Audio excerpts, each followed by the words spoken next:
Resident Evil Requiem is right around the corner, and with it comes a character most people weren't expecting to matter in a mainline Resident Evil game. Not Claire, not Jill, not Chris, but Grace Ashcroft, an FBI technical analyst whose story is directly tied to the death of her mother.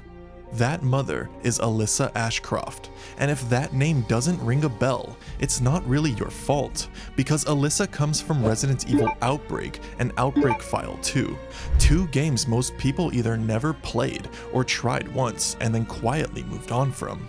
They were multiplayer survival horror games on the PlayStation 2.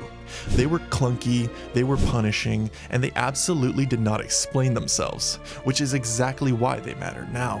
Because while Outbreak was never about saving the world, it was about the people who survived long enough to live with the consequences, and Alyssa Ashcroft is now one of the most important survivors Capcom introduced, and then left in the background for decades. So in this video, we're going to cover everything you actually need to know about Resident Evil Outbreak and Alyssa Ashcroft before Requiem comes out. We'll move really quickly through the events of both Outbreak games, partly because they're messy and partly because the AI teammates already wasted enough of everyone's time. Then we'll focus on what really matters, who Alyssa Ashcroft was before the Outbreak, what she uncovered in the Arklay Mountains years before Raccoon City collapsed, what happened after the Raccoon City incident, and finally to her tragic death following her investigation at Wrenwood Hotel. Requiem isn't pulling Alyssa out of nowhere, it's finishing a story that started long before zombies ever hit the streets. Really quick, I just want to say if you do end up enjoying the video, please consider subbing to the channel. As a new channel, it really does help it grow. It's free and keeps the Resident Evil content flowing. Now, without further ado, let's start at the beginning. Alyssa Ashcroft was born in the 1970s and spent her early life growing up in Raccoon City. If you were expecting Alyssa to grow up into a soldier, a scientist, or someone with a resume that screams future Resident Evil protagonist, you're going to be disappointed. She became a reporter. More specifically, an investigative reporter, which already tells you almost everything you need to know about her priorities. She didn't choose journalism for the money, nor the fame, and definitely not for the dental benefits. She chose it because she had an instinct for finding trouble. And in Raccoon City, trouble was basically a weekday.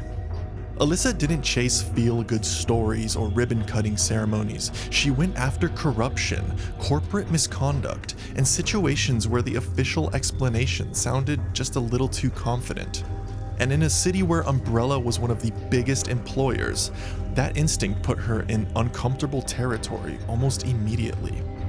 Alyssa Ashcroft's first documented investigation dates back to 1993, long before Raccoon City collapsed, and long before zombies were an accepted workplace hazard.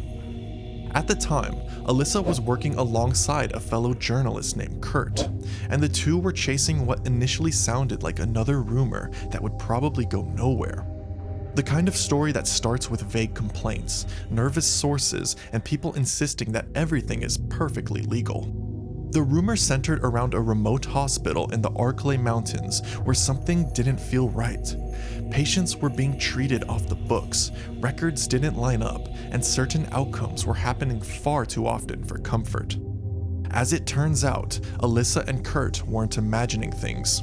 Unbeknownst to them, the hospital's director, who I kid you not, the one, the only, his name is Albert Lester, had begun accepting bribes from an Umbrella researcher named Greg Mueller. In exchange, Lester allowed Mueller to illegally test an experimental virus on terminal cancer patients, quietly, discreetly, and without oversight. And this wasn't just professional corruption, it was personal. Albert Lester's wife, Dorothy, was terminally ill and receiving treatment at that very hospital.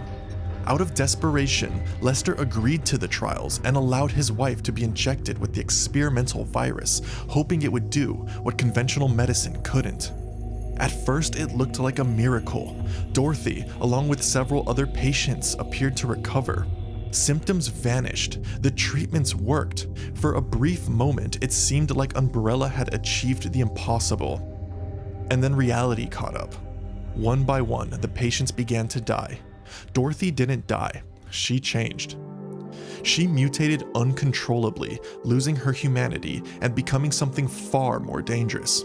Chaos broke out inside the hospital, and whatever had been quietly hidden behind paperwork and bribes suddenly became impossible to ignore. That's when Alyssa and Kurt were brought in to investigate, completely unaware of what they were walking into.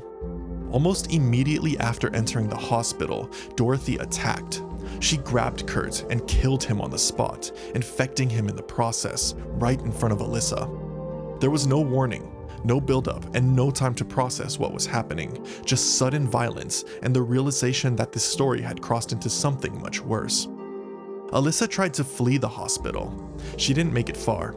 She was captured by Greg Mueller, who understood exactly how dangerous a living witness could be. Instead of killing her, which would raise questions, Umbrella chose a quieter solution. Alyssa was subjected to a procedure designed to suppress her memories of the incident. Not erase them completely, not rewrite them, just bury them deep enough that she couldn't expose what she'd seen.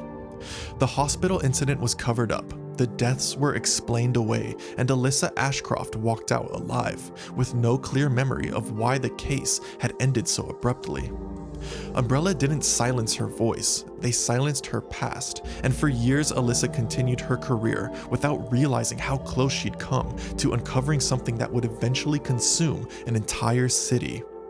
After surviving the Arklay Hospital incident and losing both her partner and her memory of what actually happened, Alyssa Ashcroft did what Umbrella likely assumed she wouldn't. She kept working. For years, Alyssa continued her career in journalism, moving from case to case, following stories that sat just outside the public eye. Eventually, her work led her back to the Arklay Mountains. Alyssa wrote an article reporting on the discovery of a man's body pulled from a nearby river. A death that, on paper, looked isolated. Unfortunate, but ordinary. The kind of thing that just gets filed away and forgotten. In reality, it wasn't ordinary at all. The killing was the work of Albert, not you, Lester, the former hospital director who had completely unraveled after the death of his wife. With everything he'd built destroyed, and nothing left to protect, Lester retreated into the mountains and began roaming the area like something out of a low-budget true crime documentary. Only this wasn't fiction. Lester had become a serial killer, attacking and murdering anyone who wandered too close. A walking consequence of Umbrella's abandoned experiments and moral shortcuts. And without realizing it, Alyssa had once again put herself directly in his path. This is exactly where Resident Evil Outbreak File 2 picks up her story, forcing Alyssa back into the fallout of a case she was never supposed to remember, and into the orbit of a man who embodied everything Umbrella tried to bury.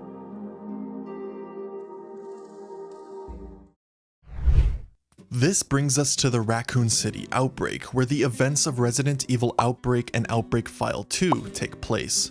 I'm going to move through these very quickly because the exact events are messy, the timeline is questionable, and the canon changes depending on who you ask, and most importantly, none of it is as interesting as Alyssa herself. This is for people who never played Outbreak and just want the vibe without a 4-hour-long seminar. Also important, Alyssa, as well as all the other survivors, are infected this entire time. No pressure. We start with Alyssa at Jay's bar, sitting on a laptop, presumably working on a news report like nothing bad has ever happened in Raccoon City before. Zombies immediately crash through the door. Our heroes flee. They meet some RPD officers. Everything goes badly. Alyssa fixes a detonator, blows up a massive group of zombies, drives away, and journals her thoughts and feelings like this was all just a rough workday. Boom. Done. Next, Alyssa somehow ends up in Umbrella's underground lab, because of course she does. Evil Umbrella researcher is trying to escape with a freaky G-virus baby that looks like a rejected Alien sequel. Alyssa kills a suspicious plant and watches this cutscene, and then sees the baby go full facehugger on evil Umbrella researcher and turn into a giant G-monster. She defeats it by ramming a cart into it and escapes. Journalism wins again. Then it's the Raccoon General Hospital, where nothing especially happens except a leech monster trying to kill everyone. They fight through the hospital, kill suspicious monster number 2, really Capcom, and escape through the sewers. Alyssa notes that she normally loves all these scoops everywhere, which feels optimistic given the circumstances. Next is the Apple Inn, which catches fire. They run. They kill suspicious monster number 3. They escape. The final scenario of File 1 takes place at the Raccoon University, where Greg Mueller, the one who suppressed Alyssa's memories, returns, creates an experimental tyrant wearing what only can be described as a Speedo, and accidentally becomes the least serious threat in the room. Alyssa finds an antivirus called Daylight, synthesizes it, confronts Mueller, watches him get killed by Nikolai Zinoviev from Resident Evil 3, cures herself, kills the Speedo tyrant, and escapes the city by helicopter. There are multiple endings to this scenario, but I'm choosing this one as the canon. Infected, not infected, helicopter, explosion, pick one. File 2 adds 5 more scenarios because Alyssa apparently didn't suffer enough. First is the Raccoon City Zoo, where she fights infected animals including an elephant, toucans, lions, and whatever else wandered into the budget. They escape by tram. Next is a subway station, anyone getting Silent Hill 4 vibes? Which is mostly finding emblems, restoring power, and being attacked by a giant flea. They kill it, and escape by train. Alyssa again mentions she'll do anything for a scoop, which feels like a cry for help at this point. Then we get the important one. Alyssa finds herself in a cabin in the Arklay Mountains and meets Lester, the hospital director from her first case. Her memory is still suppressed, so she has no idea who he is. He leads them back to the hospital to feed them to a giant plant creature he believes is his wife, Dorothy. This is where Alyssa's memories start coming back. She remembers Kurt, she remembers the case, she remembers Umbrella. Albert goes full serial killer mode. Alyssa kills the plant. Albert and Dorothy both die Lannister style. Everyone escapes the collapsing hospital. Next, there's a scenario at the RPD station that fills in details about Marvin. This is the officer that Claire and Leon meet in Resident Evil 2. You survive until help arrives, leave Marvin behind injured, and his story picks up in Resident Evil 2. Finally, there's an Umbrella development facility where good Umbrella researcher and not very intelligent Umbrella researcher try to control a tyrant. The tyrant helps for about 5 minutes and then goes full Incredibles, killing the guy holding the remote. Classic Umbrella.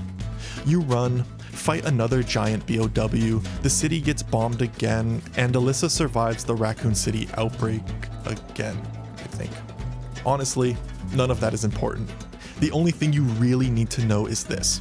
Alyssa Ashcroft survives Raccoon City. How she escaped doesn't matter, which ending you saw doesn't matter, which monsters she kills doesn't matter. She lived, and that survival leads directly to everything that comes next, which brings us to the aftermath. In the aftermath of Raccoon City, Alyssa Ashcroft did what she always did best. She wrote about it. Alyssa published an expose condemning the Umbrella Corporation titled "What is a BOW?", blowing the lid off this horrifying secret project. Subtle title, very low-key. In the article, Alyssa detailed her experiences during the outbreak and openly accused Umbrella of developing and deploying bioorganic weapons, or BOWs, effectively putting into writing what the US government very much did not want written down. The article gained attention, the public started asking questions, and the US government found itself in a rapidly forming legal conflict with Umbrella over the destruction of Raccoon City during the sterilization operation. This eventually snowballed into what became known as the Raccoon Trials, a massive years-long legal battle centered on Umbrella's responsibility for the outbreak and the annihilation of the city. That said, the situation was complicated. At the same time these trials were forming, the US government was also publicly denying the existence of BOWs altogether, largely to avoid answering uncomfortable questions about how much it knew and when it knew it. So Alyssa's article, despite being written by an actual survivor with first-hand experience, was increasingly treated as sensational, exaggerated, or outright conspiratorial.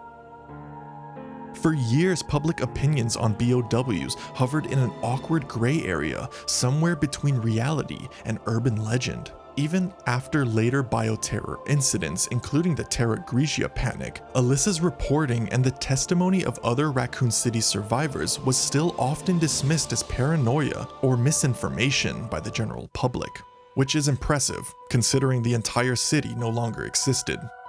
During this period, Alyssa continued pushing to expose corruption where she could, and also found time to raise a daughter, Grace Ashcroft, who would eventually pursue a career in federal law enforcement, which in hindsight feels less like a coincidence and more like destiny quietly lining things up for what comes next. And this is where Alyssa quietly shows up again, in a place most people never thought to look. If you played Resident Evil 7 Biohazard, there's a very good chance you completely missed this, because it's not a cutscene, it's not highlighted, and it's definitely not treated like a big deal. In 2016, an article appears in the Dulvi Daily, a small local newspaper outside of Dulvi Parish, discussing a string of mysterious disappearances that had been happening in the area over the previous 2 years. Nothing flashy, no monsters mentioned, no biohazards confirmed, just people vanishing. This of course is tied to the Baker family incident. And if you stop and actually read the byline, there's a moment where it clicks. Guess who wrote it? Alyssa Ashcroft.